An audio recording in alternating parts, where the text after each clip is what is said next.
Hello my lovely viewers, আসসালামু আলাইকুম। বাংলাদেশি মম London. এখন সকালবেলা। আজকে সকালে অনেক দিন পর মনে হলো আমরা আজকে খিচুড়ি খাবো। সেজন্য খিচুড়ি রান্নার প্রিপারেশন হচ্ছে। আমি একটু বারান্দায় চলে আসছি। বারান্দায় এসে তো গাছগুলোকে এই গুছাই, আবার সরিয়ে ফেলি। কি করব? তো বারান্দার কবুতর যেন না আসে সেজন্য আমি কিছু অর্ডার করেছিলাম। তো সেগুলো বারান্দার চারিপাশে, চারিপাশ না একপাশে আর কি, সামনের দিকটা আমি লাগিয়ে দিয়েছি। সেটাই আপনাদের সাথে এখন শেয়ার করব। এগুলো অ্যামাজন, টিমু, শেন সব জায়গাতেই পাওয়া যায়। তো এর ফলে এখন একটু কম আসছে, কিন্তু ওরাও চালাক আছে। ওরা আগে এখানে বসে থাকতো, এখন একদম উড়াল দিয়ে একদম সরাসরি আবার টেবিলের উপরে এসে বসে। যাক, কিছুই করার নেই। আমি তো ওদের ভালোবাসি, আমার হাজব্যান্ড, বাচ্চারা সবাই ভালোবাসে, কিন্তু ওই যে নোংরা করে দেখি আমাদের একটু খারাপ লাগে। তো আমার বান্ধবী গরুর গোস্ত দিয়ে একটা কিছু রান্না করে আমার বাসায় পাঠিয়েছিল, হালিমের মতো। তো আমাদের ওইভাবে খাওয়া হবে না, সেই জন্য আমি বুদ্ধি করে ভাবলাম যে না, এটা দিয়ে আমি খিচুড়ি রান্না করি, ভালো লাগবে। তো সেই চিন্তাধারা থেকে খিচুড়িটা রান্না করা, এবং এত সুন্দর হয়েছে খিচুড়িটা দেখতে। মোটা চাল দিয়ে রান্না করেছি। তো খিচুড়ি আমরা খাবো আর আমার ফ্রেন্ডের বাসার জন্য একটু পাঠাবো। তো খিচুড়ির সাথে আমি ডিমটা ভেজে নিচ্ছি। আমার হাজব্যান্ডের তো খিচুড়ির সাথে ডিম লাগবেই।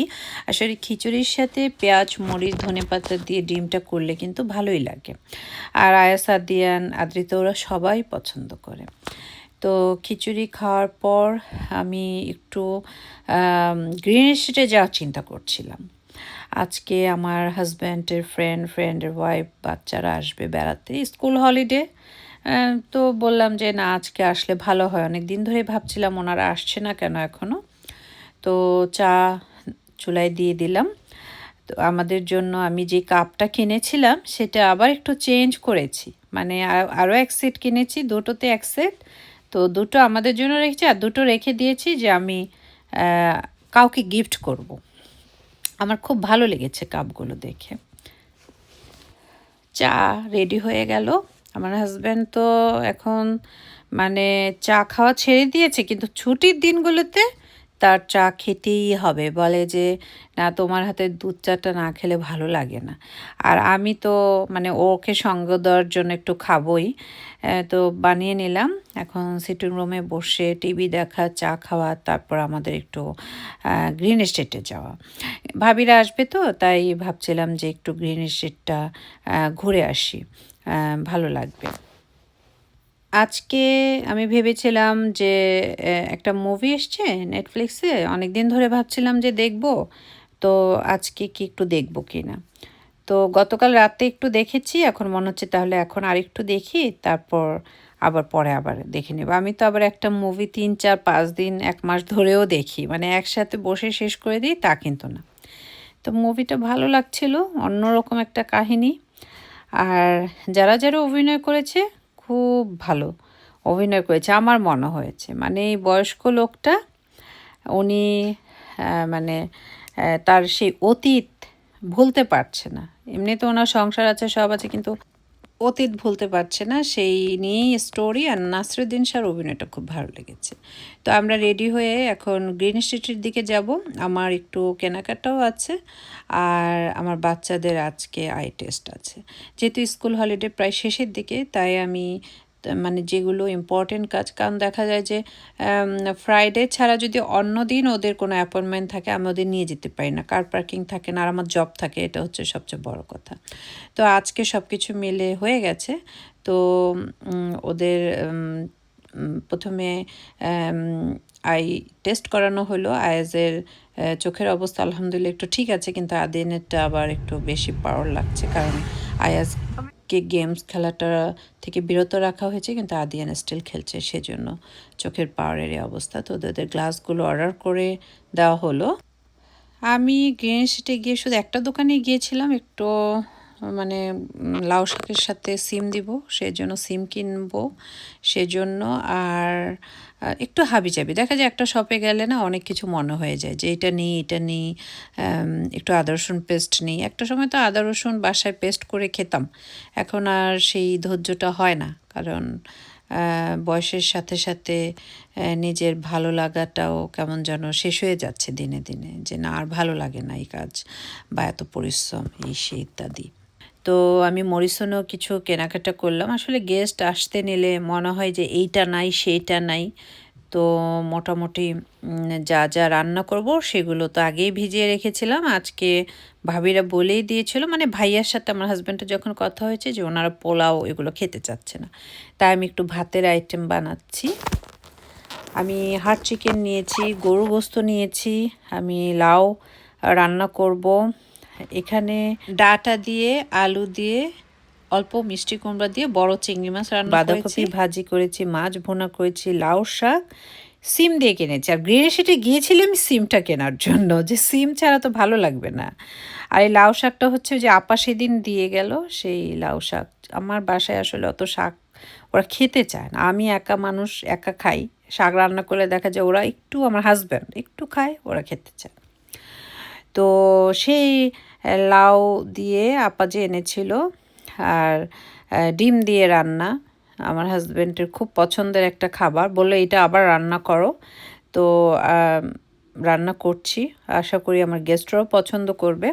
সিম্পল একটা রান্না, কিন্তু খেতে খুব ভালো লাগে। আমার মাকে দেখতাম লাউ দিয়ে সব কিছুই উনি রান্না করতেন। লাউ দিয়ে মুরগির গোস্ত রান্না করা যায়, চিংড়ি মাছ, এভাবে ডিম দিয়ে, আবার ডিম আপনি ভেঙে দিয়েও রান্না করে ফেলতে পারলেন, খুব স্বাদ লাগে। লাউ আমার কাছে মনে হয় কি একটু সিদ্ধ করে খেলেও ভালো লাগে, এমন একটা অবস্থা। আর লন্ডনে এখন লাউয়ের দাম এত কমে গেছে, ইতালির থেকে এই সিজনে খুব লাউ আসে, যার ফলে দুটো লাউ 3 টাকা, একটা লাউ 2 টাকা। আবার দেখা যায় কিছুদিন পরে একটা লাউয়ের দামই হয়ে যাবে 12, 13, 15 পাউন্ড এরকম। আর লাউ এমন একটা জিনিস, বা যে কোনো সবজি লং টার্ম তো আর ফ্রিজে রাখা যায় না। তো মোটামুটি রান্না করলাম, বাঁধাকপি ভাজি করেছি, আর 3 রকমের ভর্তা করেছি, এই তো। বাচ্চাদের জন্য করলাম ফ্রাইড রাইস, আর উইংস করেছি, হানি উইংস, যেটা আদিয়ানের খুব পছন্দের। তো উইংসগুলো আমি এমনি মাখিয়ে রেখেছি যে ওরা আসার আগে আগে আমি ভেজে নেব। আর এবার খুব বেশি খাবার করছি না, কারণ বলে দিয়েছে যে এত খাবার করতে না, যেহেতু একটু গরম সেজন্য। তো ওরা আসার আগে আমি ভাবলাম যে একটু ফালুদা করে দিব, যেহেতু গরম ফালুদাটা দিব, তারপর মেন ফুড। আর ওরা আস্তে আস্তে একটু দেরি করে আসবে, যেমন 8:30 কি 9টা বেজে যাবে। তো সেই জন্য ভাবলাম যে এটা বেশি কিছু করার দরকার নেই। আর ডেজার্ট হিসেবে আমি আম্বালার মিষ্টিটা রেখেছি, কারণ আমি এখন মানে বাসায় এসে ওই পরদিন ছুটি থাকে, এই আগের মতো সেই মেহমানদারির জন্য প্রিপারেশনটা নিতে পারি না, নিজের কাছে নিজে অনেক টায়ার্ড লাগে। তো সবজি সব কিছুই রেডি, সালাডটাও কেটে নিলাম।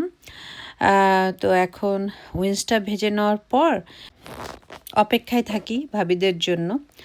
আর এরই মধ্যে মানে যখনই শুনবো যে ভাইয়ারা বের হয়েছে, আমাদের বাসা থেকে ওনাদের বাসা বেশি দূরে না, তখনই আমি আম কেটে নেব, পাকা আম, ফালুদাটা বানানোর জন্য। আর ফালুদা বানাতে গেলে তো একটু সাবুদানা লাগে, একটু নুডলস লাগে, যেভাবে আমি বানাই খুব শর্টকাট করে, ঠিক সেভাবেই বানিয়ে নেব। উইন্সটা রেডি হয়ে গেল। এটা হচ্ছে আমার ছেলের খুব পছন্দের, আদিয়ানের। এটা উইকলি আমার মানে 2 ডেজ বানাতেই হবে আদিয়ানের জন্য। আদিয়ান এত পছন্দ করে, এটা যদি দেন ওকে একটু ফ্রাইড রাইস দেন, তাহলে ও খুব বেশি খুশি হয়। তো ভাবলাম বাচ্চারা আসবে, ভাবির 2 ছেলে আসবে, মেয়েকে তো বিয়ে দিয়ে দিয়েছে, আর আয়াস আদিয়ান খাবে আর কি, ওদের জন্যই করা। আর আমরা তো যেগুলো রান্না করলাম সেগুলো খাবো। তো আজকে আরেকটা ব্যাপার খুব ভালো লাগছে, সেটা হচ্ছে আমার ভিডিওর ক্লিপগুলো আগে নেওয়া ছিল, কিন্তু আমি যেহেতু আজকে ভয়েস ওভারটা দিচ্ছি, আজকে বাচ্চাদের জিসিসি রেজাল্ট দিয়েছে। আমার তো অনেক বেশি ভালো লাগছে, দোয়া করছিলাম। আমার 2 বান্ধবীর মেয়ে এবার পরীক্ষা দিয়েছে, তারপর যেই ভাবিরা আসছেন তার ছেলেও পরীক্ষা দিয়েছিল। তো সবার রেজাল্ট শুনলাম, মাশাল্লাহ অনেক ভালো হয়েছে।